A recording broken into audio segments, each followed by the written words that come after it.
you think that Deadpool is actually Marvel Jesus? I think he thinks that. The character, I mean. But you know what I mean. Like, is Deadpool and Wolverine going to be the thing that saves the MCU?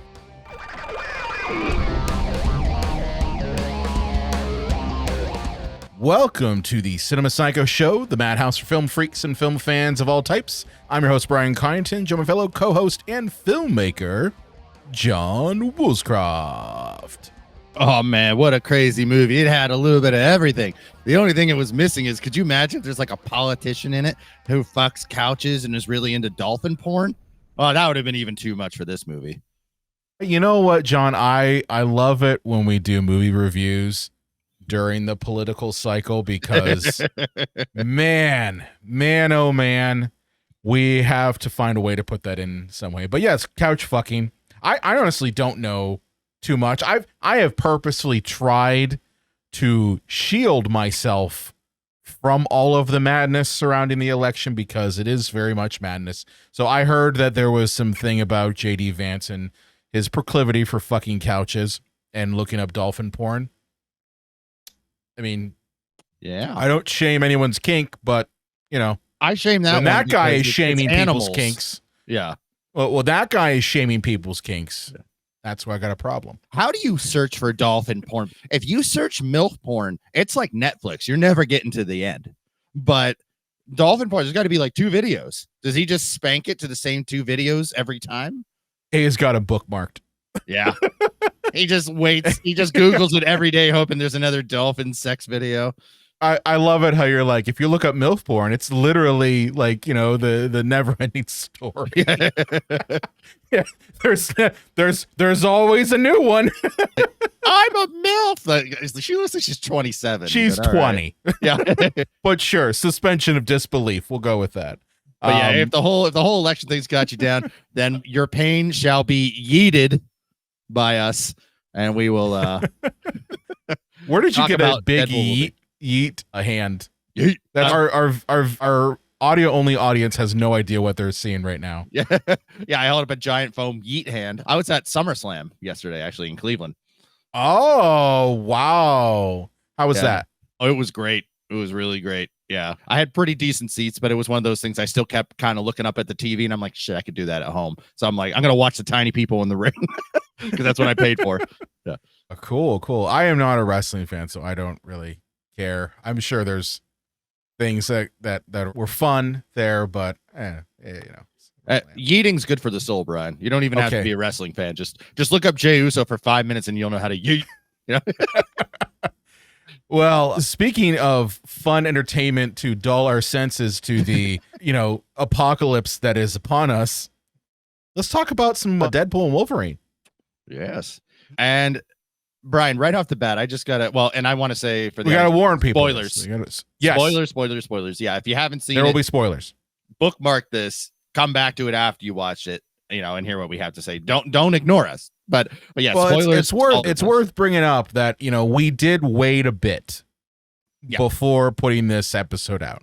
We waited about 2 weeks before putting the episode out, which we usually do because we find it very hard not to talk about it. Truth be told, it hurts us. Yeah. It hurts us because we do give some time, which, you know, the algorithms might not like that because it might be like, well, why are you doing Wolverine Deadpool, you know, 2 weeks after and not like the weekend after it opens? And honestly, it's because of you all. When we do that, we don't want to spoil it for you. And it's also very difficult for us to talk about a movie when we can't talk about, like, I don't know, the pieces of the movie. Yeah. But we do it for you all. But we're doing Wolverine Deadpool. And truth be told, here's the thing. This is a movie that we're doing in what is Arnold month. Yeah, I forgot to mention that it's August and it's officially Arnold month. So this is our last episode before we dive headfirst into Arnold Schwarzenegger's mouth. We gotta put that cookie down and get in that chopper and start. Get in that chopper. And we have to be really muscly and oily while doing everything. Well, Brian, I got one of those figured out. I just don't know the muscly part. But no, Oh, Brian, man. right off the bat, I just want to ask you, is this film almost exempt from normal film critique? Because I was thinking about it, but with all of its meta, fourth wall breaking, silliness, how do you properly review a movie? Like, it's not literally the same thing because it's not a spoof movie, but it reminds me of something like Airplane. Like, how do you properly review a movie that's just zany madness for 90 to 100 minutes? That's a really good question. And when I was looking at the reviews of some people, and we're going to show them later in the episode, reviews from people on like Letterboxd, you know, I think the people who take issue with this movie, it's because they are looking at it through the eyes of looking at this as a normal movie. And I think it's also worth mentioning that you kind of can't do that. You can't do that with this type of movie. And I really don't think you can do it with a Marvel film. I think the MCU and the Marvel films that are out there, they're so commercialized and so bubblegum-esque that it's difficult to apply the same critique that you would apply for, say, I don't know, a movie like Wicked Little Letters or something else that has a plot and characters and arcs and things like that, because ultimately these movies are just mass entertainment. These are the gladiator fights. That's what these are.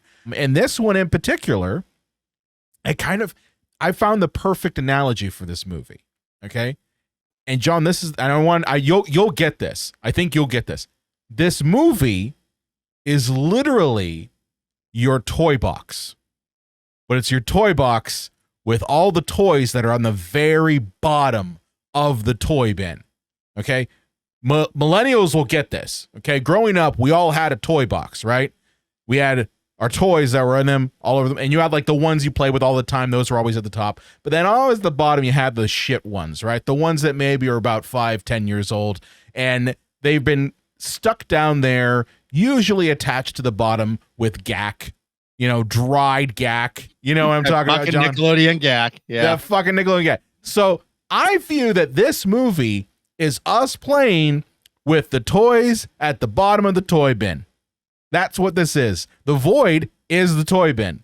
Because when we talked about Avengers Endgame, we equated that last battle as like, this is playing with all of your toys at one time, all of your action figures at one time. That is what that last battle in Avengers Endgame was. And if that's that, this movie, Deadpool Wolverine, is playing with your toys at the bottom of the toy bin.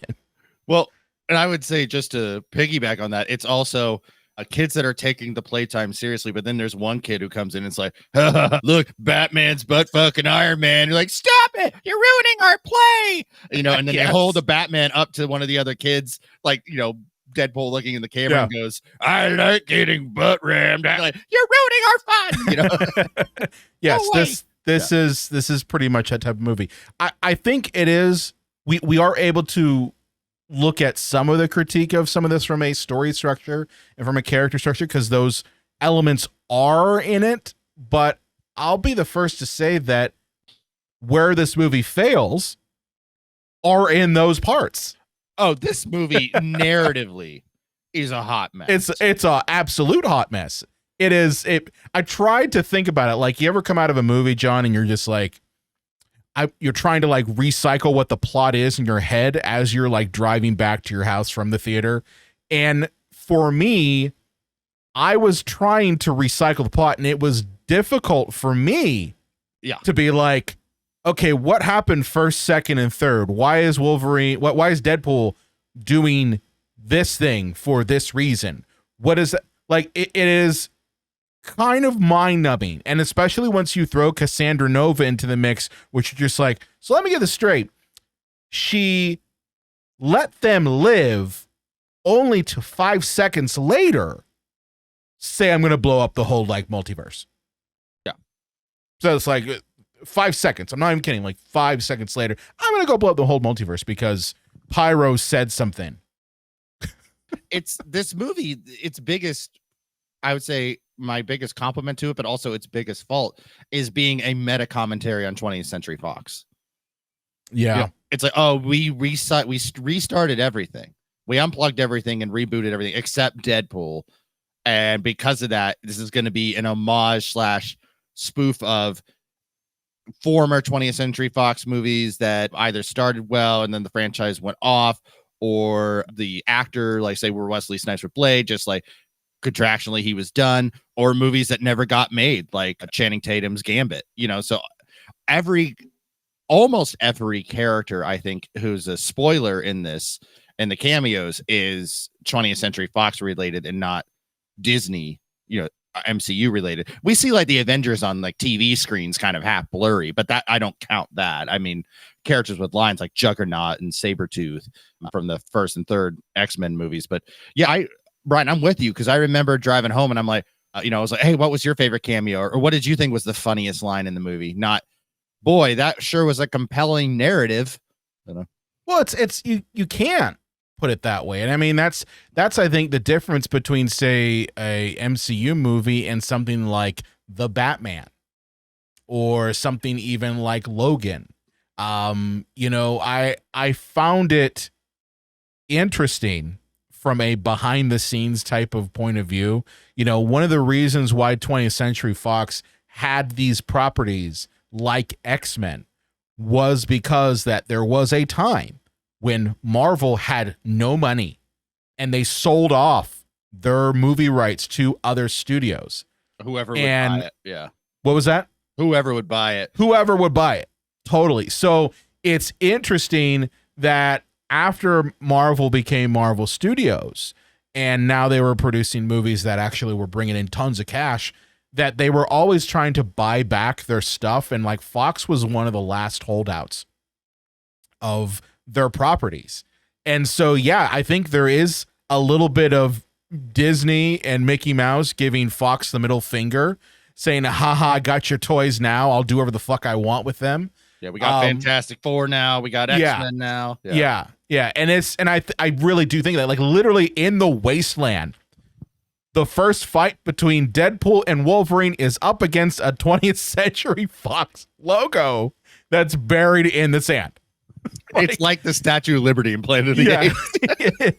But I think that is a little bit of Marvel and Disney just throwing total shade to Fox and saying, fuck you guys, to some degree. Because I don't think that Fox made bad Marvel movies.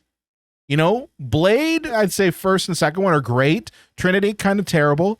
But, the X-Men series has been touch and go. Oh yeah, hot and cold. It's hot and cold, but like there are some really great ones, like Days of Future Past.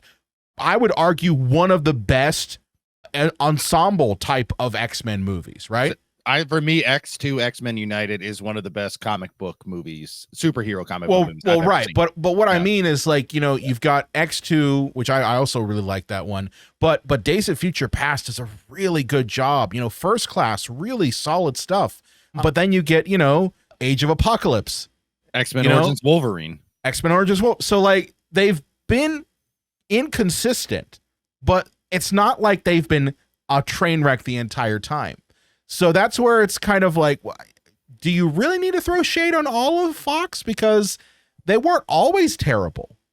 They just weren't always good either, Yeah, I think if the tables had been turned, which never would be the case, and somehow 20th Century Fox bought Disney, I don't think that Disney would have that sense of humor. Like they would somehow try to send a cease and desist. But I think not that I'm ever going to give any credit to any soulless corporation, which 20th Century Fox, like any corporation, is, but at least they had a bit of a sense of humor to allow themselves to be a butt of so many jokes in there. Well, I mean, this time around, John, they really didn't have a choice. I mean, they were bought by Disney, so they really, anyone who was part of that regime, they're not. I doubt they're there anymore. But it's a thing where a lot of this movie is very much a poke fun at Fox, middle finger up to them. And this is again one of the weirdest things about this movie. It's from a studio that has been, for the past number of entries, not very good. Right. Okay. No. I mean, They're struggling. I mean, it's really a thing where can Glass House really throw stones? Yeah. You know what I mean? Marvel is not a juggernaut as it was. I mean, it is a juggernaut, but it is not producing the quality of movies that, honestly, after Endgame, that was it, you know? Well, no, it's like Juggernaut without his helmet on. Ju- It's still I see what you did Juggernaut, there. but Yeah. But now Gene Grey can get in his head. But yeah, just a quick sidebar, but it's still related to Marvel. Brian, what do you make of Robert Downey Jr. playing Doctor Doom? Oh, I'm glad you brought this up. I wasn't sure how we were going to fit it in. I think it reeks of desperation. 100% reeks of desperation. This is a man who literally was quoted as saying, I need to get off the Marvel train. Yeah. Look it up. He actually said in an interview when Endgame came out, he felt it was time to get off the train. I think he said it was the train or the roller coaster or whatever. He referred to it as a ride. And it is a ride. And it has been a ride. And I think everyone could say that, you know, Robert Downey Jr. brought and basically made the Marvel Cinematic Universe. You know, without him, we've seen what happens. It's not good. So seeing that they bring back Robert Downey Jr., seeing that they're bringing back the Russo brothers, who, you know, honestly have been involved with the biggest hits of the MCU, just reeks to me of desperation, of them realizing, yeah, we peaked at Avengers Endgame and we haven't really known what the fuck to do. The whole multiverse bullshit has been just that, bullshit. Throwing shit against the wall, see what sticks.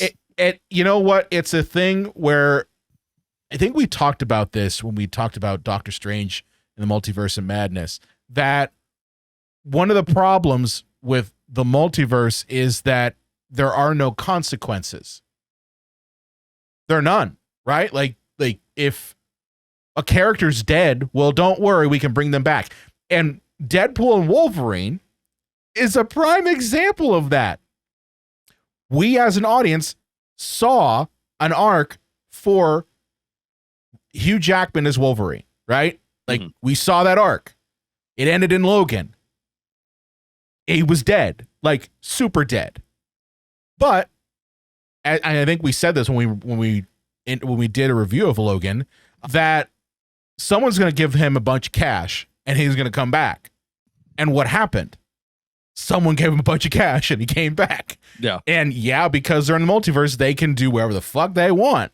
And here we are. So I mean, it kind of negates the circumstances of the movie Logan, in a sense. Well, yeah, see, this whole Robert Downey Jr. thing, it reminds me, like, if the DCU was still going and they cast Ben Affleck as Lex Luthor, like, what are you fucking doing? He's Batman.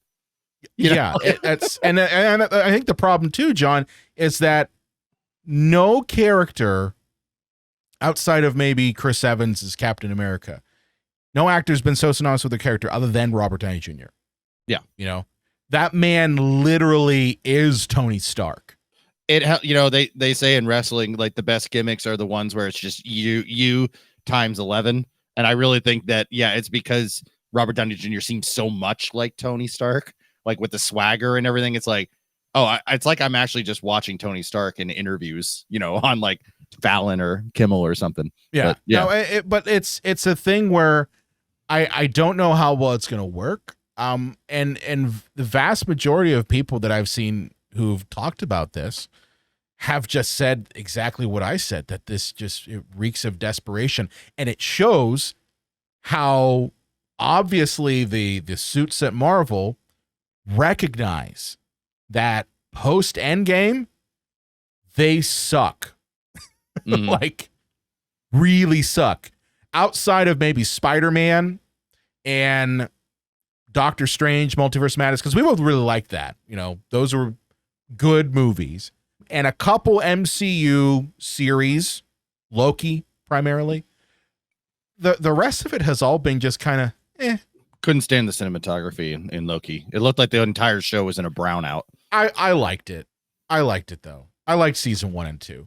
But, I mean, you know, we talked about Ant-Man and Quantumania, and we were just like, Yeah. Yeah, But it's all right. But Brian, to go back to something you had said, like I don't think that this movie does any damage to Logan or that whole film franchise because like they go out of their way to explain to us that this isn't the Wolverine that you guys liked in all the other movies. He literally digs his corpse up at the beginning of the movie, and he has to go to other multiverses to find a different Wolverine because his hero Wolverine from his universe is gone. He's dead. This is a completely different Wolverine. He just happens to look exactly like, our Wolverine. Well, I mean, when I say that it does damage, I'm not saying it's doing damage within the confines of the premise of the Marvel Cinematic Universe. I'm not saying it does damage on that front. What I'm saying is that if you found that the closure for the character of Wolverine at the end of Logan was like, if you found that you got that closure, if you found that you had a resolve with that character, which I think everyone who has seen Logan pretty much feels that way, that now that you are bringing in another version of him, does it make that any less? I guess that's my observations. I feel that it does make it a little bit less because you can always go back to, well, don't worry if anything bad happens to this version of Wolverine that we're now seeing in Deadpool and Wolverine, excuse me, that don't worry, there's another one that we'll pull from. So like, that's what I'm saying. Like when there are no consequences, that's a problem. And it's hard to have any consequences when you've got a multiverse at your disposal, It's like a rich parent and a toy store. If your family's struggling to put dinner on the table, if you got a Raphael action figure, you better be treating that thing like gold, because if you break it, you don't get another one. But then there's a kid who lives in the other part of town who breaks his Raphael all the time and goes, oh, who cares? We'll just go to the store and grab another one. It's like, oh, we broke or killed our Wolverine. We'll just give you another one. It reminds me of that analogy. Reminds me of another analogy. It reminds me of this person I went to high school with. I forget her name. I'm not going to name her, but I remember hearing a conversation while I was in high school about her saying that she wrecked her car, and this was her third car that she had wrecked. So it's just like that. It's like, well, now the whole moment of having a car really is cheapened because don't worry, there's another one behind the corner. Daddy Warbucks is going to get me another car. Yeah. So that's kind of my thought process on including Wolverine. And don't get me wrong, to the MCU fans out there, I loved seeing Hugh Jackman back as Wolverine in this. But from a story perspective and from someone looking at, the impact of a movie like Logan, it feels cheapened and it feels like there are no consequences anymore because we could always get another Wolverine. And honestly, this leads into one of my issues with it was, despite the fact that the fights between Deadpool and Wolverine were cool, let's be honest here. Nothing of any merit can happen to them. Right. Like, they have healing powers. So all the stabby, cut stuff doesn't matter. Well, I know how to kill Wolverine. How do you do it, John? Drown him. You drown him? His adamantium skeleton would not allow him to come to the surface. And what do injuries need to heal? Oxygen. So he would not be able to heal underwater and he would die. I can see that. Now, I don't know Deadpool. I don't know all the ins and outs of his healing ability. Deadpool's healing ability is, from what I understand from the comic lore, far more robust than Wolverine's because Deadpool's healing is cancer cells. Like literally he is a walking cancer cell. So like all he does is multiply and replicate. Like that's the whole point, is just that he's not being replaced by healthy human cells. He's being replaced by cancer cells. So I guess with that, anything goes. But I felt that every one of the fights, although fun to watch and entertaining as all hell, they lacked any sort of consequence. But I think for a movie like this, that's somewhat okay, because if you look back on X-Men movies, they've always had to find a way to weaken Charles Xavier and Wolverine, because unfortunately the way they're written is they're just too fucking powerful. You know, in X2, they had to put that helmet on Xavier so he couldn't use his mind powers. In the Wolverine, the one in Japan, like he gets poisoned and he doesn't heal as quickly, like so he is vulnerable. In Logan, he's being poisoned by his adamantium skeleton and drinking the corn that is causing, you know, it's corn syrup. Corn syrup. Yeah. That has been poisoned by the United States government. So they always have to find a way to make them not indestructible. But for a movie like this, I think you're not supposed to have or feel that there's any stakes. You're just supposed to go, oh, look, it's cool. Like the scene where Wolverine and Deadpool are fighting in the minivan was just for laughs. It was fucking hilarious. I will say that the one moment that I felt like the movie did hit home in terms of emotional punch was the moment in the Honda Odyssey.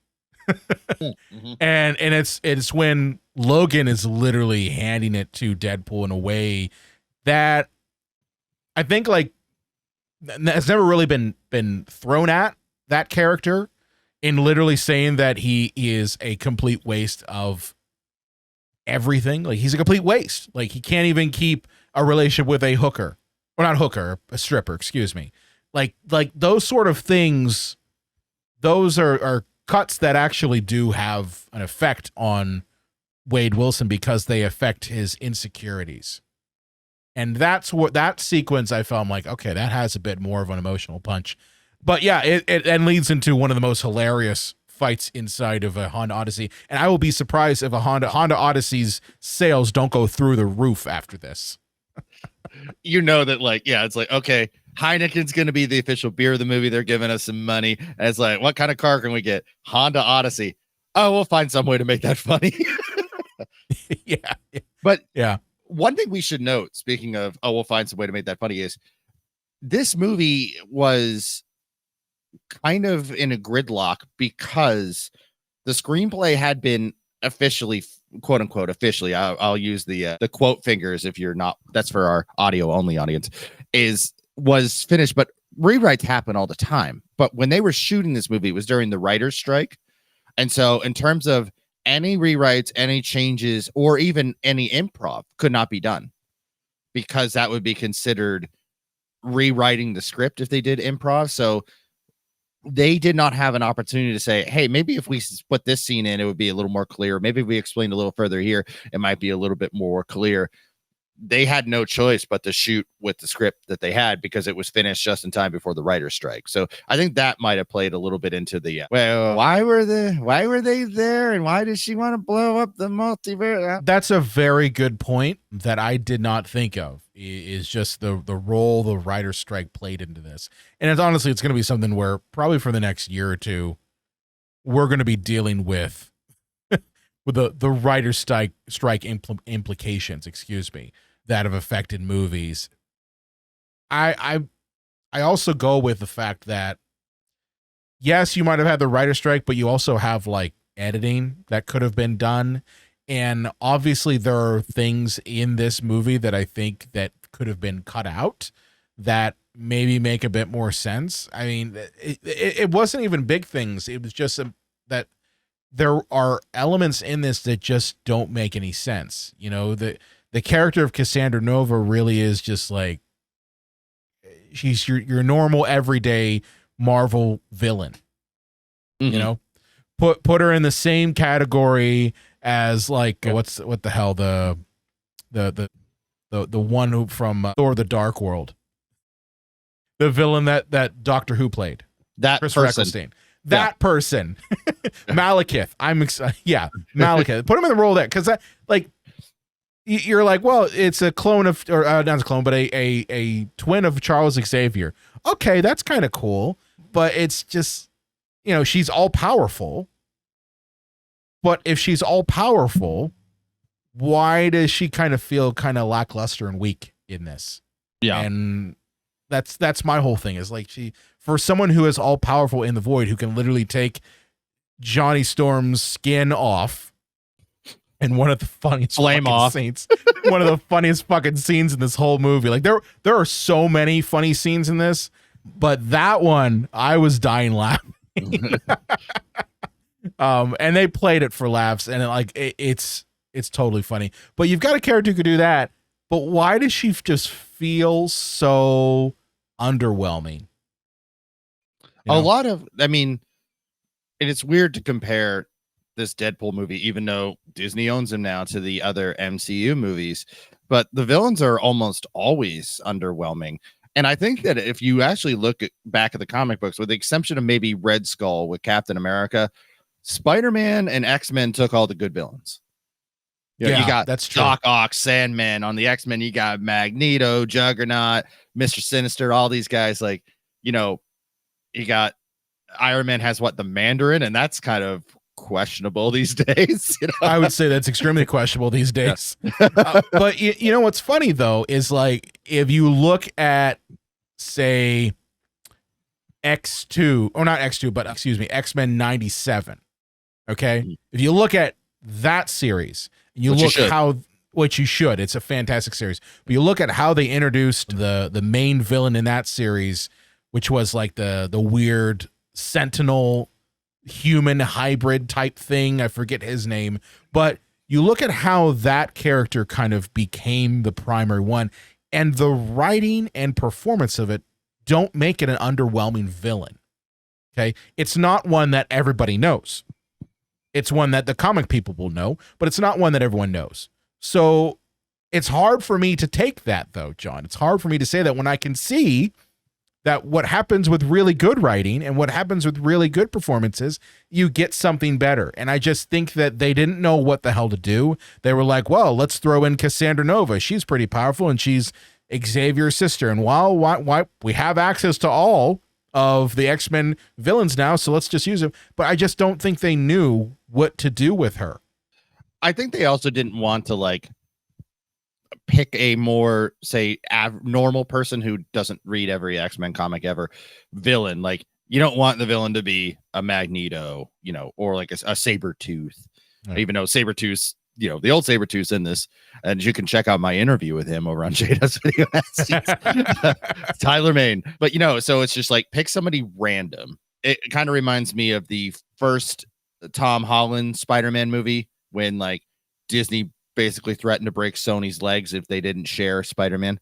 That's a nice studio you've got there. Be shape something happened to it. Yeah. They sent over the one guy that works at Disney who sounds like an old 30s Chicago mobster. Yeah, see, man. But they gave him Vulture, which Vulture is a pretty famous Spider-Man villain, but not Mount Rushmore. No, let's just start it off simple and slow. In certain movies, you don't do that. Like if it's Batman, the first or second movie is going to be Joker. If you do Ninja Turtles, it's going to be Shredder.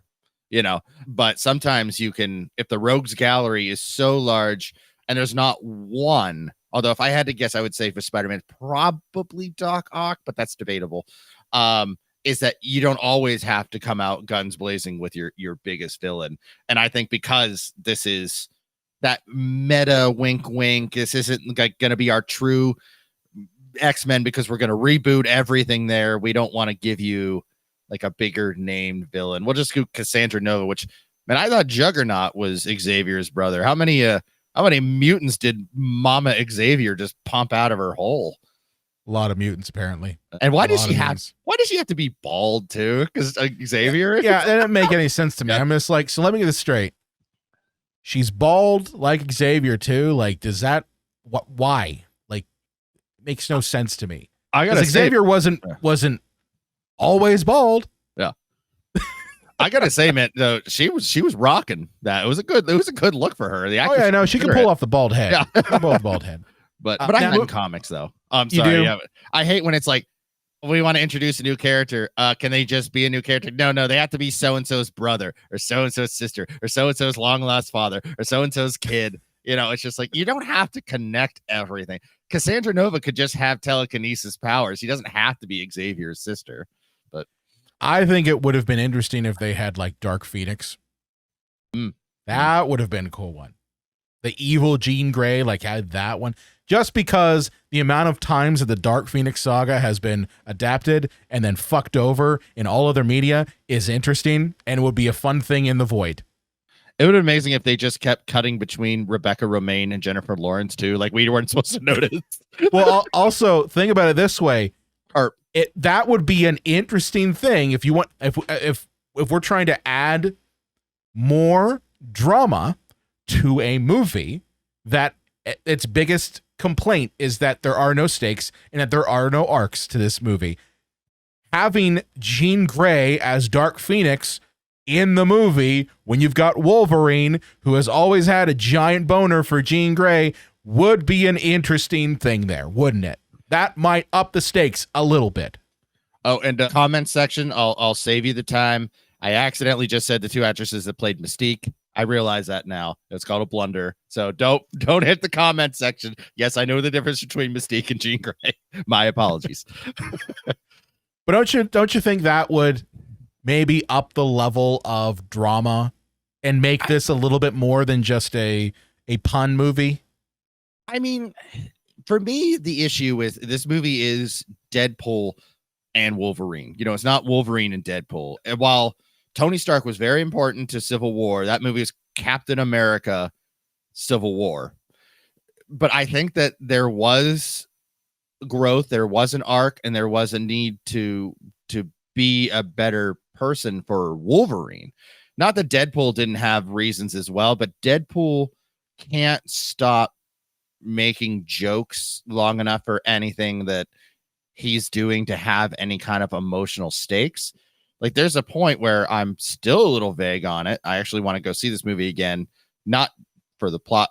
I mean, it will help me sort it out a little bit more, but again, to watch the yucks, but where Deadpool decides to sacrifice himself to stop Cassandra Nova, and he keeps like waving goodbye to Wolverine in like a bunch of silly ways. And it's just like this. I know this is a comedy and I know it's an absurd comedy, but this kind of undervaluing his sacrifice. That's what I'm saying is this movie's comedy. It kind of negates any sort of these emotional beats and any sort of these arcs. Like I know I mentioned earlier that there were no arcs. There are arcs. They just are paper thin. Like what Wolverine's arc is, I'm not a hero. Now I'm a hero. That's it. that's it. I'm not a hero. Now I'm a hero. Well, he's what I call the Wolverine of the Manchester by the Sea arc. Where, for anybody who doesn't know that movie, Casey Affleck gets real drunk with his buddies in the basement and he throws some logs on the fire. And he's like, even though it's like 1:30 in the morning, he goes down to the local like convenient mart to buy more beer. And he comes back and one of the logs had rolled out in the house and it burned the house down, killed his kids. So like this Wolverine like went to Tijuana for like a 3-week bender and he came back and all the other X-Men were dead. Yeah. Okay. And then he of course blames himself. And the reason why he wears the yellow and blue outfit is because he killed all of his friends, even though he really didn't kill all of his friends, just wasn't there. Like it's not his fault. Yeah. I mean, it's not like he's a police officer where he has to clock in. That's what I'm saying is like he managed. He just wasn't there. He was drinking beers at Alkaline Lake, trying to sort out his mysteries, because the first 2 X-Men movies are nothing but that, sorting through Wolverine's mysteries. But yeah, he wasn't there. All the X-Men die, and that's why he's all hard on himself. Deadpool's arc, he wants to matter. Well, here's my problem with that, John. This is the problem I have with Deadpool's arc in this movie. His whole thing is that he wants to be a bigger superhero, or he wants to save the world, or he wants to do something. Didn't he do that in Deadpool 2? Yeah. Didn't he do that? He dove in front of a bullet to save a mutant without his healing abilities, and he died. I think that's the arc. I mean, I know that's like, well, I want to be an Avenger. It's like, but really, what we're seeing is a repeat of that arc already, and that's why I'm saying it's paper thin. Yeah, and also this isn't really an arc. Like the fact that his universe is going to be wiped out, like him wanting to save all his friends and family and people he loves, like that could be any superhero in any movie. Well, it's friends and family that we only see. Save Lois, well, John, it's friends and family we only see for 5 seconds. Yeah, it's, and it's funny you should mention that because Christine and I went to this movie with my mom, and my mom had never seen a Deadpool movie before, so she's kind of like, who is that like old lady, the blind old lady? I'm like, that's his roommate. And she's like, who is this character? I'm like, oh, these are all. And she kept saying, are these people that were introduced in the other Deadpool movies? And I'm like, yeah. I'm like, I'm sorry that you kind of were thrown in here on the third movie and you don't know any of these like random ass supporting characters that are here. But the thing is, John, as you said yourself, this is Deadpool and Wolverine. And for a Deadpool movie, we don't get to see many of those characters that made the Deadpool movies really good. I love Blind Owl. Blind Owl is hilarious in Deadpool 1 and 2. Okay? Same with Colossus and Negasonic Teenage Warhead. Those characters we only see for, I kid you not, one scene, and then they're gone. And it's just, then it's the failed Fox Marvel characters show, And as I mentioned, this thing is a meta commentary on one studio being bought by another studio. But if you don't know the inner workings and the inner politics of this stuff for all the insider baseball jokes that we have in here, wouldn't you say, if you didn't know the meta nature of it, that an entire universe is going to be destroyed because Wolverine died? Yeah. It's kind of stupid, but again, the meta commentary is without Wolverine, what does 20th Century Fox have? And that's when Disney picked the bones. Right.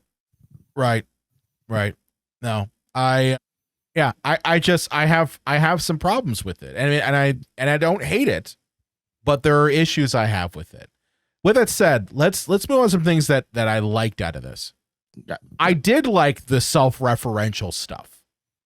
I did enjoy that. I found it funny. The opening sequence where Deadpool's killing TVA agents with Logan's adamantium skeleton, to bye, I was cracking up. When this movie goes into comedy mode and goes into self-referential mode, all the problems that John and I just talked about, they go out the window because we're there for that comedy at that moment. Would you say so? Oh, yeah, absolutely. That opening was hilarious. Now, I got one question for you, and I've been asking everybody this. Do you think Ryan Reynolds learned all those moves to bye, or do you think that was a dance stand-in, dance double?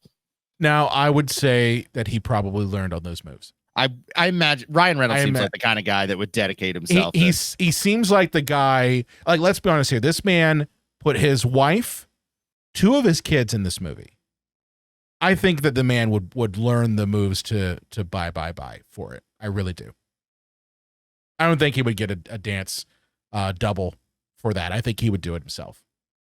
Yeah, I agree with that. But I just know that there was a lot of Batmans in Batman 89. There was like stunt Batman. There's ballerina Batman. It wasn't always Michael Keaton. I love that, by the way, because if it's super obvious when those other Batman show up, like when Batman is fighting that one guy with the swords in the back alley, and you look at him, because of the fact that now everything is high def and 4K and everything, you can totally see that is not Michael Keaton fighting that guy.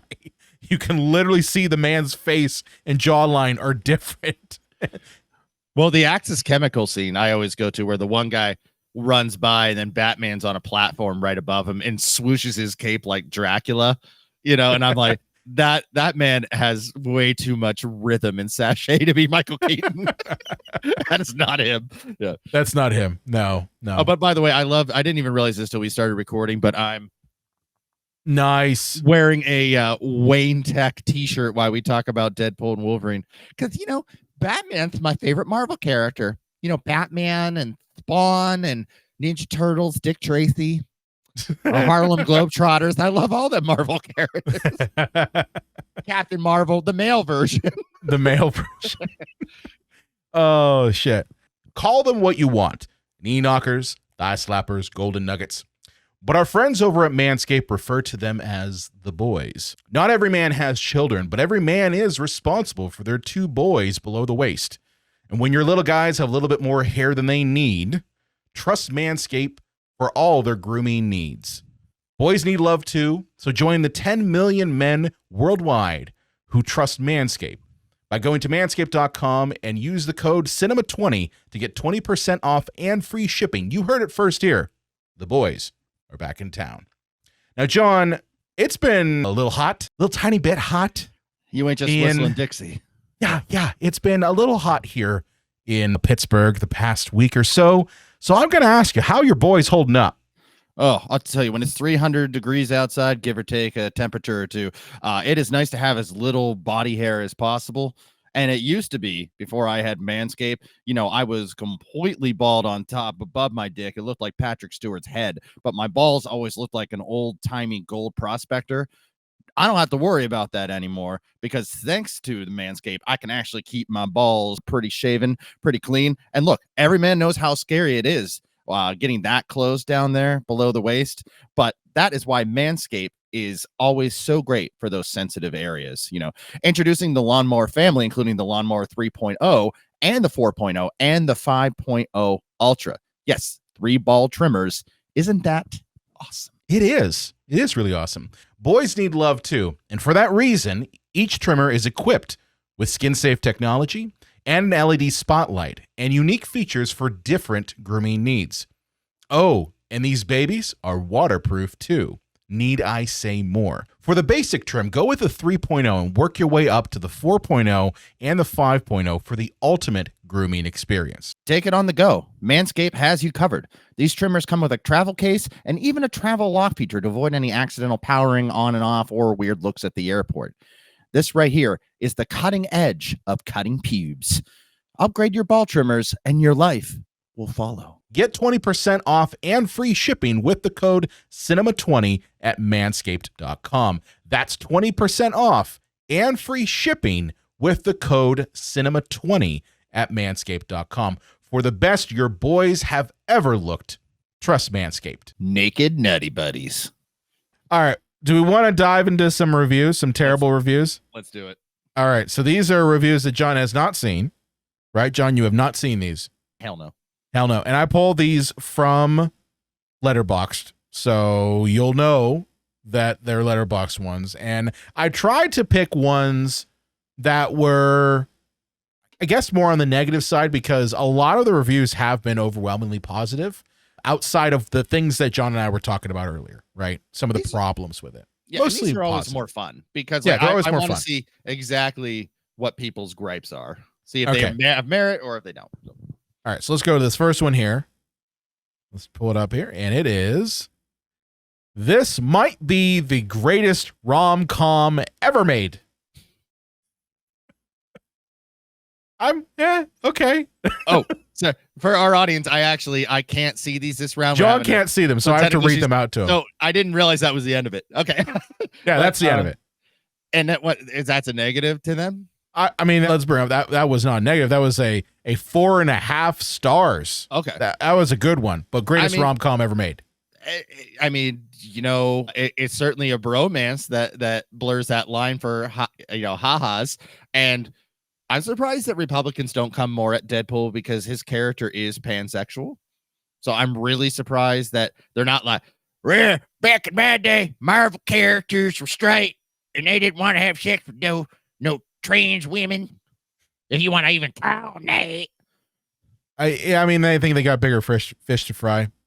I don't know. They fucking complain about the stupidest shit. I know they complain about stupid shit, but I think Marvel characters might be even in their wheelhouse a little bit low on the rung, right? Like they're busy worrying about, Project 2025 and couch fucking. Yeah, fucking them couches. Well, the couch is female, Brian. They're not gay. But when I saw because couches have genders, John. Yes, yeah. Well, yeah, it's a lady couch.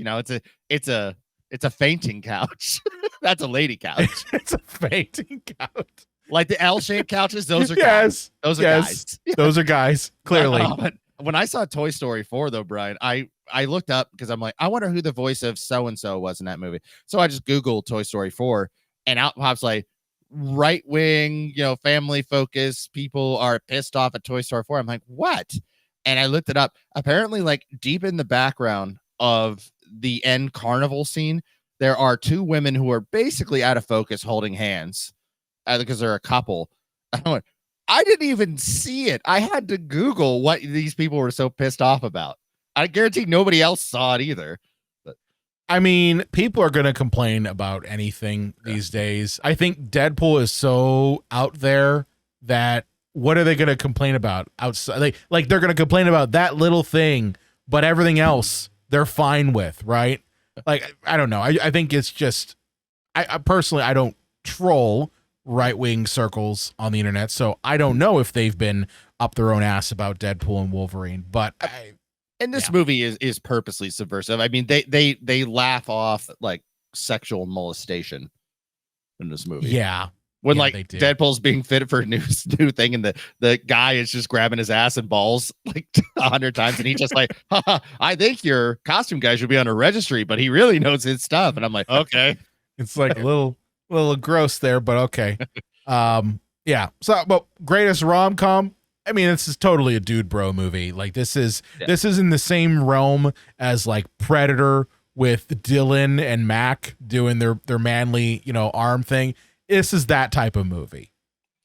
I mean, look, there can be hetero love. I love my co-host Brian. I love you too, John. but as a bromance, yeah, it's okay. Yeah. Bromances are good. It's bromance. You don't have to be like, if you say you love a guy, you're gay.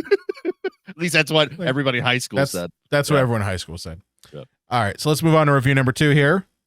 This is a long one. John, all right, I'm ready. Super long one. All right. So every single criticism about this movie is correct. Absolute nonsense serving as meaningless excuse for a plot.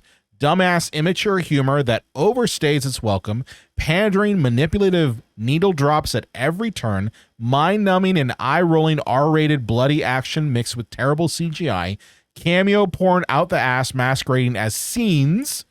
Deep-cut jokes and references that not only go way over most people's heads, but also date the fuck out of this movie in the long run. An inescapable onslaught of overly meta fourth wall breaks, unnecessarily forced relevance in the larger scheme corpse of a dwindling cinematic universe, which is now only further committing to its own downward multiversal spiral, and of course, far, far too much Ryan Reynolds being Ryan Reynolds. So yeah, it's nothing more than just pure, unadulterated comic-brained fan service. But guess what? I'm the fan. It's everything I want it to be, and I'm not sorry. Long live Deadpool. Long live Wolverine. Credits montage for the win. Whew. I think that person might be bipolar because, again, audience, we have a little bit of technical issues. I can't see these, so I did not know at the end he was just gonna like basically M. Night Shyamalan twist me here, because it did. While you were reading the first part, I'm like, why did you go to a Deadpool movie? Because everything you described is exactly what you paid for. Every Deadpool movie has been that. Yeah, like all of the fourth wall breaking cameos, the inside baseball, so to speak, like that's what you bought a ticket for. That'd be like if you bought a ticket to Jurassic Park and be like, well, I didn't really like the movie. Why? There's just fucking dinosaurs in it, and I thought that was stupid. I like the scenes when they're on the helicopter, though. It's like, why did you buy a movie to Jurassic Park if you don't want the dinosaurs? But so apparently he loves and hates the movie for the same reason. Well, I don't think he's necessarily shitting on the movie. I think he's recognizing the faults in it. I think that's what it is. He's recognizing the faults in it, just as we did. But he's also saying, like, you know what? You're going to see a Deadpool movie. There's stuff's going to be in there, and he was a fan. And he had fun. And I think that's the thing is, we've said this before with these Marvel movies, but these are not deep films, and they'll never be deep films. They are popcorn films, pure and simple. You turn your brain off and you watch the movie. Yeah, and you don't think too hard. So I think that's what he's trying to say is like, yes, from a critic standpoint, it pretty much fits the bill for like, what the fuck is this? But outside of that, if you look at it from the standpoint of a Marvel fan and a comics fan, you'll like it. It reminds me in a way of like 80s slashers, like with a few exceptions, because there are some very good ones out there. Like mostly I just turn my brain off and want just stupid, mindless gore, very little story, boobs and blood. You know, like I did not come to Deadpool and Wolverine. Come. Sorry, I got Deadpool on the mind. I did not attend the screening of Deadpool and Wolverine. I was going to say, what were you doing in the theater, John, while watching Deadpool and Wolverine? Hey, those were you seats, having fun? Were you having fun with your Wolverine popcorn bucket? I was going to say, no, those seats are so fluffy. They're almost like couches. I just couldn't help myself. No, but that I didn't overly even care exactly what the plot was. And I wasn't holding it to a plot. Like I came for Deadpool getting stabbed in the dick, meta joke, Deadpool making a dick joke, meta joke, cameo, farts, you know, gratuitous violence. Like that's really what I was there for. Like, yeah, if it had a great plot and it had character arcs and journeys, like great. But I'm not going to be I would be just more disappointed if there weren't dick and fart jokes and queef jokes and heads getting cut off and blood everywhere, because that's what I come to a Deadpool movie for. Yeah, I get that. I think the thing is, and this is where I think people might be like, well, Brian, did you hate this movie or did you love this movie? Don't get me wrong, I loved it. I thought it was funny as all hell. But I go back to, in 10 years, am I going to remember Deadpool and Wolverine? Probably not. Yeah, okay. I'm probably not, and I'll tell you why I'll probably not. Because movies that leave an impact on you usually do it through their plot, through their characters, and your connection to those characters and plot. Okay? There is a reason why you and I love Batman so much. Okay? Because that film made the way it was, hit us at a point in time which just kind of resonated with us. Okay? And it's a thing that you know, Batman has a pretty solid plot. Okay? There are some things that don't make any sense in it, but it has moments in it that are so fundamental, and it again came into a point in our lives when we kind of were just latched onto it, and it's has hit us on a nerve that everything has been compared to it. Avengers Endgame did that too. Okay? It's the reason why I still look at Avengers Endgame as probably the best one out of the whole box. The Infinity War and Endgame, those two, probably the best of the MCU. It had big fight feel. It was like the main event. We built up to this moment. Yes. Yeah. Everything was built. And you take into account that the whole Infinity War saga was built along those lines. Every movie was about, oh, are we going to introduce this Infinity Stone and this Infinity Stone? And I go back to that and I just think, I'm like, Deadpool and Wolverine might be great now, but its plot and being what it is not going to make it memorable. If anything, the only thing it'll be memorable for is the fact that it's the first time that Wolverine has been included in the full MCU. And that's it. And that's a big thing for me, because Brian, let me ask you, like, in terms of Marvel fandom growing up, and when I say like when we were kids and all we had was the comic books and a couple animated TV shows, were you a big X-Men person? Not entirely. I've said this before. I was a pure DC Batman person. That was my fandom, was Batman and DC stuff. I was not really into Marvel. I did like the Spider-Man animated series. I watched that all the time. I really didn't watch the X-Men animated series growing up. I watched a couple episodes of it, but I never got into it. And I wish I did, because I binged all of X-Men 97 and loved it. And it was just like, this is amazing. Why did I not go back and watch this before? Because, you know, it does make a series that resonates with people. That it really does, you know? where there are stakes and there are character developments that happen.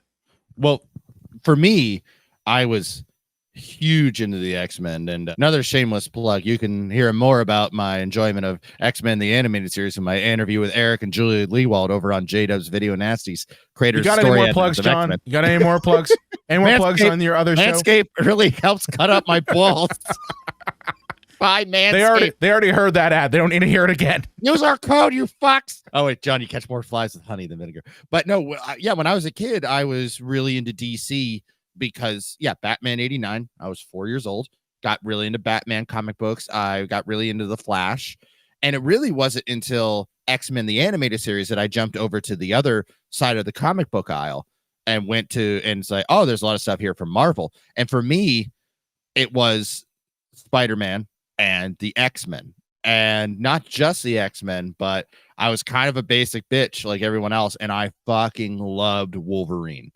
That was my boy. So to have another opportunity when I didn't think I ever would, to get to see Hugh Jackman play Wolverine one more time, I think that this may stick with me more than possibly you, because probably, I mean, you remember just how much I was just like shitting and jizzing everywhere waiting for Logan to come out. Just, oh yeah, no, you were shitting and jizzing, and then on top of that, when we talked about it, you were just like, oh my God, this is so good. Like you couldn't, swoon long enough about Logan.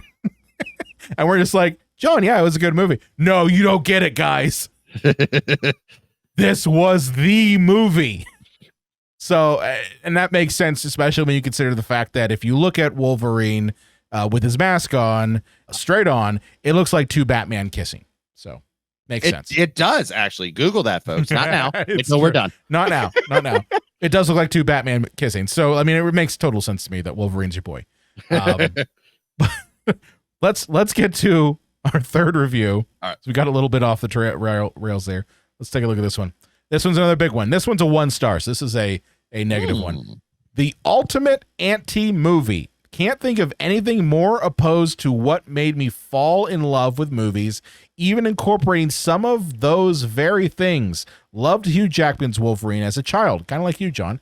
Does more harm than good. It places him in this empty world that has become so familiar to Marvel films, creating some place called The Void so that our heroes could have a dull playground to fuck around in with no stakes, shit humor, and endless cameos. They love to create these meaningless battlegrounds that separate us from any emotion. One of my favorite working actors has a cameo, and I couldn't even fake excitement. Just miserable. I like the Gossip Girl joke, though.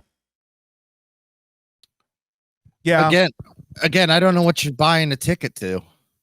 Well, I mean, I think their biggest complaint was the void thing and the whole fact that, like, you're playing in a giant empty toy box. But I mean, if Deadpool didn't do it to a ridiculous extreme, like who would? I think of Doctor Strange in the Multiverse of Madness, and they gave us just enough like multiverse stuff that it didn't seem over the top. Like, ooh, look, it's the Patrick Stewart version of Charles Xavier. Oh, remember how we all wanted John Krasinski to be Mr. Fantastic? Well, here he is. And oh, what if it was Peggy Carter was Captain America? That kind of stuff. But then they drew the line where Deadpool is purposely supposed to step over that line and give cameo after cameo. They're supposed to make it to some level ridiculous. That's the whole point of a Deadpool movie. Yeah, I just think it's something, again, that you can't really relate to any of this movie if you're stuck in a void. I get it.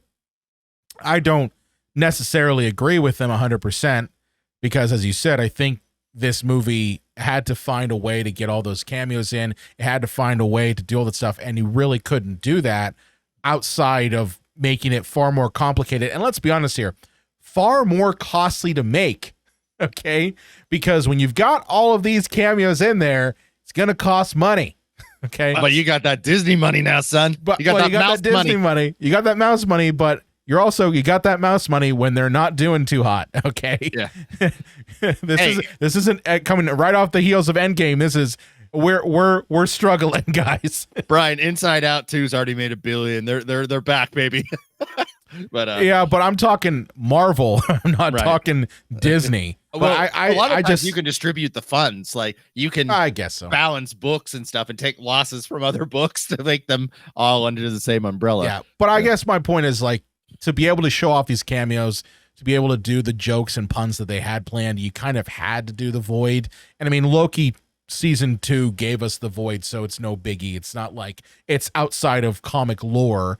You know, I do think that it's hard to relate to any of these things in the film if you're in a Void. But I like the Void personally. With the Void, I would say that most, if we're looking at this from our industry caps, most of these people were there a day. I don't even know if they were on a location or if they were just green screened. I think they were on a location. I think they actually did have a location. Okay, so you got to fly in, you know, Chris Evans or the guy that played Juggernaut or Tyler Mane as Sabretooth for a day shoot. I don't even think, and other than Chris Evans, nobody is an A-lister name. So I don't even know if a lot of these cameos cost them all that much, because Ray Park's in it, right? As Toad. Yes, he's in it. But I'm talking about like Blade and, you know, Jennifer Garner's in it. And Wesley Snipes and Jennifer Garner probably did a dime or two. But X-23 from Logan, Daphne Keene, is not going to be a lot. Yeah. Tyler Mane, Ray Park. Yeah. Daphne Keene. Channing Tatum was probably going to cost some money. You know, though, Channing Tatum seems like he has a good sense of humor. I wonder if he even did scale for a day just to be Gambit. I mean, honestly, that man wanted to be Gambit so bad, like real bad, that I wouldn't be surprised if he just said like, hey, yeah, I'll take just scale and just make me Gambit, please. And I gotta tell you, I love him as Gambit. Ooh, I'm gonna make a name for myself. It's like, oh god, the Cajun accent. You could tell that he's like purposely doing it so over the top because like, you took it from me, I'm gonna have some fun at your expense now. I don't think he was doing it over the top. I think that is what he would have done. Oh god, I hope not. I think that's what he would have done as Gambit. Because like there were moments that I'm like, is he being serious? And then he totally did be serious at certain points. And I gotta say, they should have made that Gambit movie with him. I don't know. Yeah, granted, it ended up being a clusterfuck near the end for 20th Century Fox and the X-Men. But yeah, I don't know how that movie didn't get made. But I also don't want to even know the nightmare and headaches that everybody going back and forth on those phone calls and Zoom meetings. I'm trying to get that movie off the ground. Yikes. Yeah. No, that would not have been fun. But I just to kind of finish up this last review here, well, this review, third review here, I get their problems, but as we've said, this is a Deadpool movie, and there has to be some idea that, hey, this ain't gonna be the deepest fucking thing on the planet. And it's not. It's totally bubblegum popcorn. That's what it is. It's not like, like film theory of like Saving Private Ryan. Do you think possibly in the grotesqueness of the D-Day invasion that there almost was an accidental admiration for the violence of man? No, this is Deadpool farts and somebody gets kicked in the dick and then a dog makes out with Deadpool. Like, this is... Calm down, guys. Yes, calm down, guys. I think that there's no movie that is above analytical interpretation, film theory, film, criticism. But there's a big difference between Deadpool and Wolverine and Schindler's List. There's a big difference between Billy Madison and Citizen Kane. Like, there are movies that have different purposes, and there has to be a line that you draw in criticism. I'm not going to rate Bluey for like 5-year-old kids the way that I'm going to, rate a Casablanca, because they're not comparable. They have different audiences, different goals, different reasons, different purposes. Totally. All right, let's take a look at our final bad review here. This one I cannot fucking wait till the multiverse dies. That's the review, John. You and me both, buddy. Can't wait. I have said from day one that Multiverse is just a get out of jail writing free card. And I used to, and John, I used to defend the multiverse, but sure enough, Marvel has made me salty on the multiverse. It has made me sour on it because it has been absolutely that, a get out of jail free card and a there are no consequences card. That is what it is. Well, and that it reminds like time travel as well is another thing that we see in a lot of these movies. I mean, it's the whole premise of Endgame as a get out of jail free card, because people always joke about the time turner in Harry Potter 3, The Prisoner of Azkaban, and how that never came up again. They never used the time travel device. They should have actually had it get broken or something because it's just too much of a plot convenience. You would think it should have gotten broken because either side, could have used it for whatever purpose. But for me, it doesn't bother me again in a movie like Deadpool, because these movies, Deadpool was essentially introduced into Marvel Comics when any character or characters were getting a little too serious. Deadpool would come in and as almost like a insult comic and just liven things up. You weren't, and he would break the fourth wall in the comics and look right at you, dear reader. So I think that they're almost at the same time they're having fun with it and using it for narrative purposes in this movie. They're also laughing at it at the same time. But so in a way like Multiverse of Madness or Spider-Man No Way Home or any of these movies that just use it, I'm like, I don't know. It seems kind of cheap, but in a comedy, full out comedy, and not just a bad comedy like anything Taika Waititi does for Marvel, then I have no problem with it. Yeah, I view the multiverse as just, it had a lot of promise. It really did. At least with Marvel taking a look at it, it had a lot of promise, but then it just got really fucking convoluted. And it just got really, it lost its ability to have any stakes. And when you don't have stakes, you can't really care about what happens to your characters. If you can't really care about what happens to your characters, then why the hell are you even going to the movies in the first place? Nobody cares if you give them a plate of baked potatoes and green beans if you don't got a steak. Right. That's it. Yeah. If you don't got stakes. But yeah, I also echo the sentiment. I want the multiverse to fucking die. I have a feeling that we're not going to be done with the multiverse for a while because it's the only way that you're getting characters that Kevin Feige needs to keep making money. Yeah. Looking at you, Robert Downey Jr. Well, Brian, just to go back to, I think it was a review ago, everybody shit on me for not liking Thor Ragnarok. Yeah. Why did you not like Thor Ragnarok, John? Well, I mean, I had a lot of things wrong with the narrative, including one that I'll explain in a second, but it was just too joke heavy. Like, I know that Marvel has a lot of jokes in their movies, but this one was just a straight out comedy. And I'm like, I don't want my superhero movie to be completely comedy. Marvel's lighter than DC. Okay, cool. Put some jokes in there, but don't make the entire movie a joke.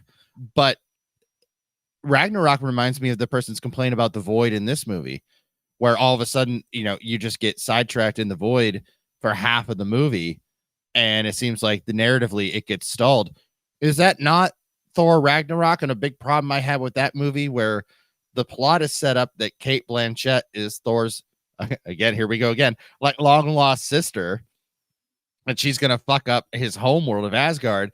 But then Thor gets stuck in Beyond Thunderdome Hunger Games world that's run by Jeff Goldblum for half the movie. It's like, this doesn't matter. And nobody grows. Nothing changes. Nothing matters. And then he just goes back and fights Cate Blanchett. It's like two different movies smashed together and they don't fit together. Jeff Goldblum really sells that movie. Let's be honest I mean, the bloom's the bloom. The bloom's on the bloom. The bloom is always going to bloom. Yeah. That man, he does, what does he do? Like Verbo Vacations now? Is that his thing? Yeah.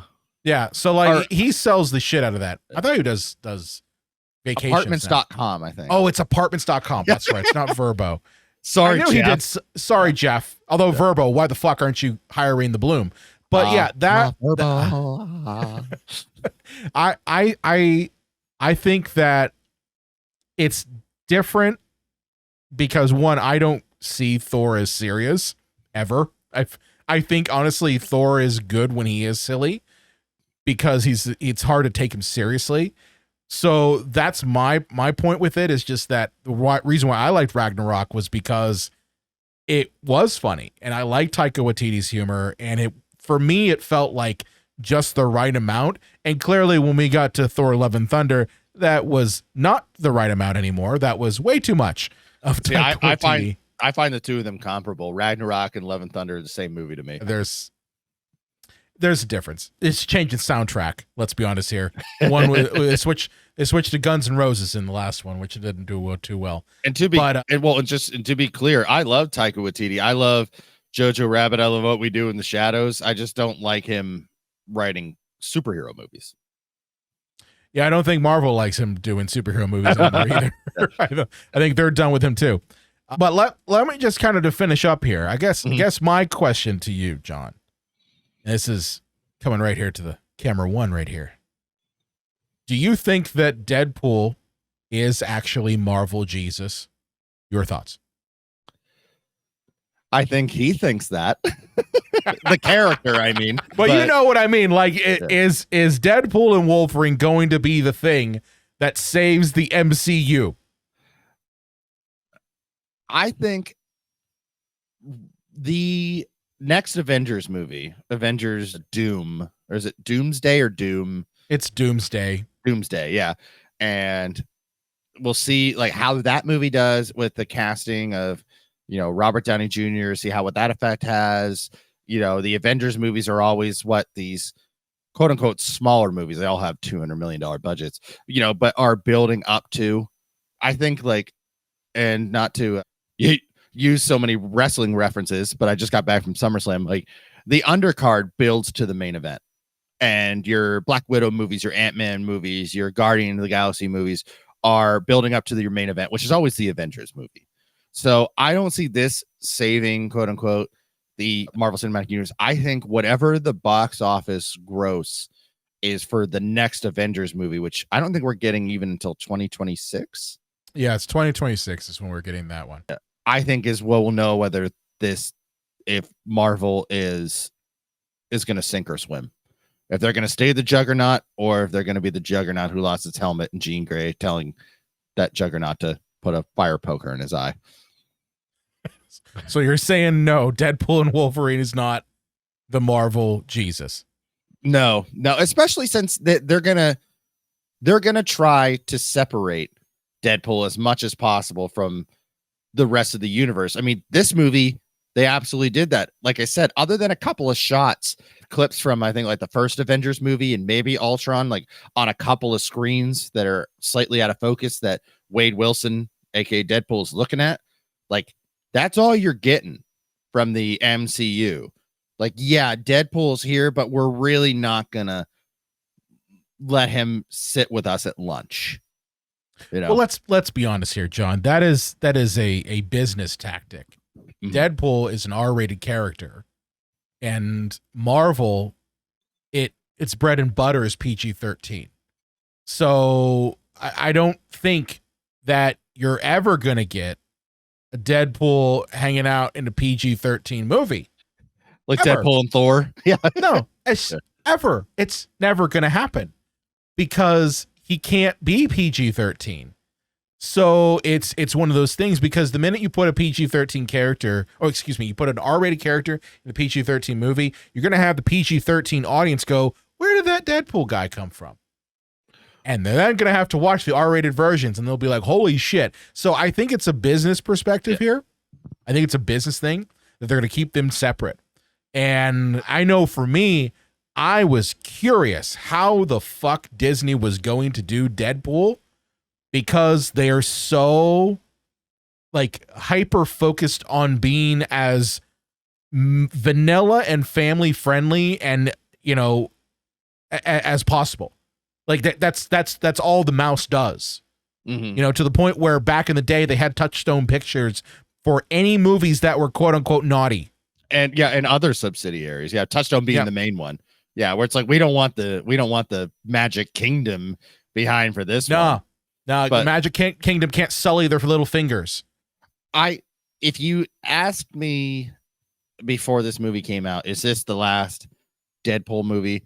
I would have said yes. And now this movie has made 7 countries worth of gross domestic. What I'm saying is the movie made a shit ton of money. So I think that we might get Deadpool 4, and I don't really know where they go from here. But again, yeah, like you said, Brian, you go play in your little 20th Century Fox sandbox, but you won't be with our guys. Because as you mentioned, people won't understand if an R-rated person goes into a PG-13 movie.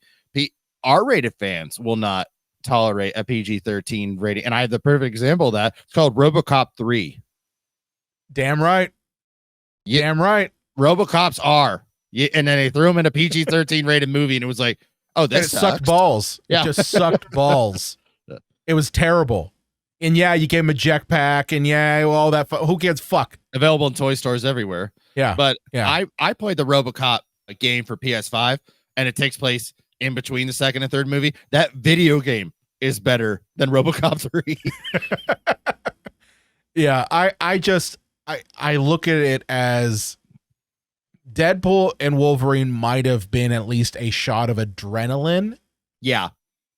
I don't call him the Marvel Jesus. I'm not going to say that Deadpool is going to save the MCU, because I think the MCU has problems that are way too big to be saved by one character, right? Like, one character is not going to save the MCU. I think a reconfiguring of what the MCU might be would be the only way to save it, and that might be maybe not making everything so fucking connected and having to rely on one thing leading up to one thing leading up to one thing. That was the thing that we always complained about with the MCU movies, is that, well, if you don't watch this, then you won't get this. Well, they made it a drug. Like, you can't, or made it an addiction rather than not a drug. Like, you can't miss one because you won't know what's going on in this Disney Plus series or the next movie that came out. Like, I remember when Lane and I went to see Endgame, she did not see Ragnarok. And she's like, the beginning of that movie is Thanos just choking Thor and Loki's in the corner, like masturbating. And she's like, what the fuck is going on? I'm like, oh, that's right. You missed a single movie, so you don't know what you're looking at right now. That's I think that formula is wearing thin, or has worn thin, to the point where there's just way too much series, and that's the thing. Movies. It's the series. Like, I don't think it's the series, because I mean I for the most part do like the series. I don't like all of them. Like the one that Samuel L. Jackson was in, Secret Invasion. Yeah, I thought that was fucking stupid. Like, I couldn't get into it at all. Well, it's just going out and grabbing a popcorn and sitting in an air-conditioned theater for 2 hours and watching the next Marvel movie. Okay, I can do that, and I can keep up on things. But I'm not going to watch your 37th 12-episode Disney Plus series on Hawkeye just so I know what's going on in the next Thor movie or something. Like, it's exhausting. But really, I think I boil this all down to what I call the Guardians of the Galaxy curse. Is that nobody except deep, hardcore comic book fans read the Guardians of the Galaxy. And what are the movies that they came out with? Like, well, we don't have Spider-Man. We don't have the X-Men. They're kind of the most popular ones. Who's next in line? Iron Man, Captain America, Thor. And the Hulk. Now the Hulk's available. So, let's base it around those, like, really tentpole ones that if you ask, Family Feud, name the most popular Marvel characters that aren't X-Men or Spider-Man. Like, these are the 100 people that are interviewed on the street. This is what they're going to say. And then they made Guardians of the Galaxy, who, again, unless you're a super comic book fan, you don't know who these characters are. But it made 80 quadrillion billion dollars anyways. And I think why it's a curse is that Marvel went, we can use any character now and people will come out to see it. And I'm sorry, but Shang-Chi and the Immortals, nobody knows who these people are. And they're going to go, I'm going to wait till the next Spider-Man, or I'm going to wait till the next Captain America. I don't know who these people are, but Marvel thinks, oh, they'll just see whatever we throw out there. We could use any of our D-list characters. Yeah. Yeah. I know that I don't blame Shang-Chi as much. The Eternals, absolutely. Eternals for me was the death nail for the MCU post, Endgame. Like I that movie told me more than I needed to know about what the future of the MCU was going to be, because it told me exactly as you said, John, that, hey, the MCU thinks that you're an idiot. like Marvel thinks you'll that eat anything they shove in your face. Yes, you will eat absolutely anything as long as it has a Marvel opening graphic in the beginning of it. And seeing the Eternals and seeing all of that and just being like, what the fuck is this? I mean, literally my kids were like, that was so boring. Like, that's your audience right there, are kids. And when they're coming out going like, why is that movie so boring? That's not good. So, I think the MCU, and then of course they're thinking, well, let's just throw the multiverse in. That'll fix everything. Well, no, it just made it 1,000 times worse.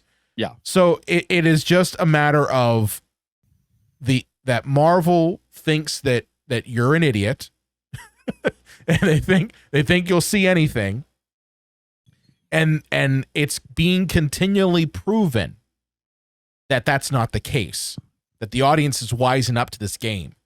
Where for every Deadpool and Wolverine and for every Spider-Man No Way Home, there are a bunch of other failed movies that just laugh in your face. Well, for anybody that is watching our video version of this, that just saw me looking down, I promise I wasn't scrolling X, mostly because I don't go on there. I was looking up upcoming Marvel movies, and because there was one I couldn't remember the name of, but who wants the average person? Who wants to go see Thunderbolts? The fuck is that? None. That's the Thunderbolts is supposed to be like the team up of those Black Widow characters and like Red Hulk, because that's General Thunderbolt Ross, played by Harrison Ford now. So yeah, it's one of those, like, all of the anti-hero characters that got introduced in the Captain America and Falcon series, like the US agents in there, and then like just a bunch of shit characters. They're not terrible characters. They're just like, they're your Z squad. Yeah. Not your A squad, not your B squad. They're your Z squad of characters.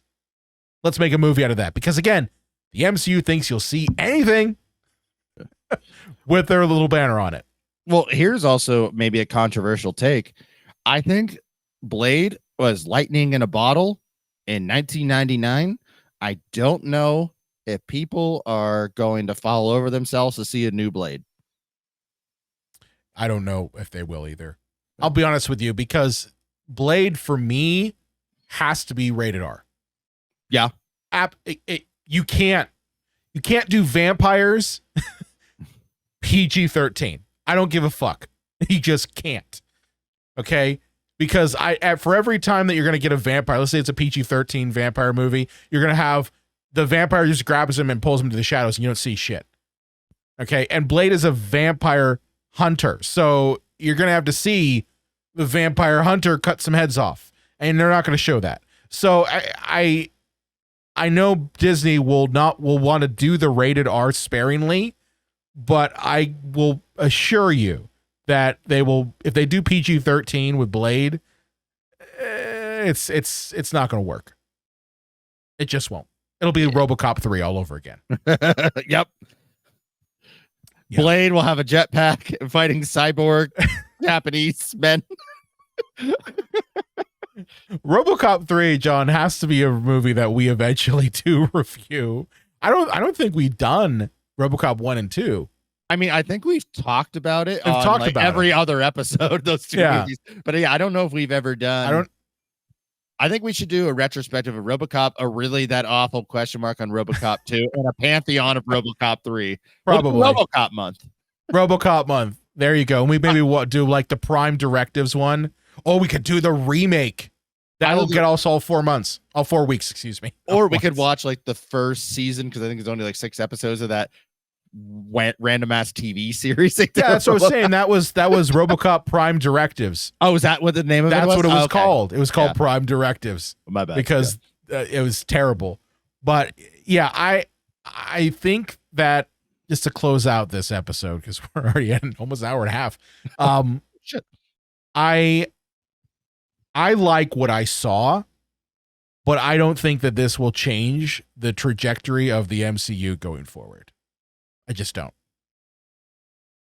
I completely agree with that, because he's just Deadpool's an outlier. Yes. And they had another movie to offer and a franchise that was still hot. So they're going to like, well, let's just make sure that we tell people that it isn't the Wolverine, and it's not like the other Marvel movies. And we'll make some bank. Now I think we're in a very interesting point to see if Disney decides to do, because it's making so much money, to do Deadpool 4, or just be like, that's not really our brand. So even though we're leaving money on the table, we might just call it quits at number 3. I don't think Disney will ever leave money on the table. They will absolutely do a Deadpool 4, because they've seen that, oh, wow, we can do an R-rated Disney movie and no one like riots. Like, we can do that and no one cares. And I mean, that's just me. Like, I wouldn't be surprised if we see a Deadpool 4. And again, it's going to be a thing where Deadpool is going to be sequestered into his little R-rated universe. He'll look at the camera and go, gosh, it's so weird that none of the other Disney Marvel's Avenger heroes are here. Wink, Well, the Disney Marvel Avenger heroes can come to the R-rated universe. It's just the R-rated universe can't come to the PG-13 universe. Yeah. That's the real multiverse right there. R-rated universe in PG-13 land. Okay. Good talk. Yeah. Good talk. Almost as much talking as Deadpool does in like a minute. Chimichangas. Time to make the chimmy fucking chongas. Oh, man. Well, with that said, John, where can they find you at on the internets? You can find me Instagram, Facebook, and over YouTube at JDubs Video Nasties. I just finished my script for The Dark Knight Rises, so I'm working on that. I'll be shooting that and getting it out here pretty soon. I have a joke in it where I'm holding up an entire ream of paper, because that's how many questions I could possibly have from it. But I segmented it into like 3 or 4 different sections where I just briefly talk about the 4 biggest plot holes that this beautiful, beautiful mess of a movie has. Is this your longest so many questions video, John? I'm trying my best for it not to be. It takes me forever to get these things out anyways. I don't need this thing to be like 39 minutes long. You don't need a 39-minute Dark Knight Rises. So many questions. No, I'm trying to keep it like 8 to 10. So that's why I'm like, I could literally ask a question about every single thing that happens in this movie. Wow. But I'd die making it. You would die making it. Oh, shit.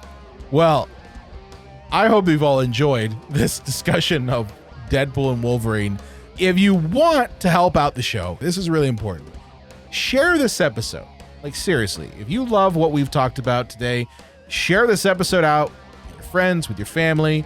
Maybe don't share it out to your like little kid friends. Like, that would not be good, especially all the swearing and shit and talking about Deadpool and Wolverine. But do me a favor, share this episode, okay, with your friends and family who might find this interesting.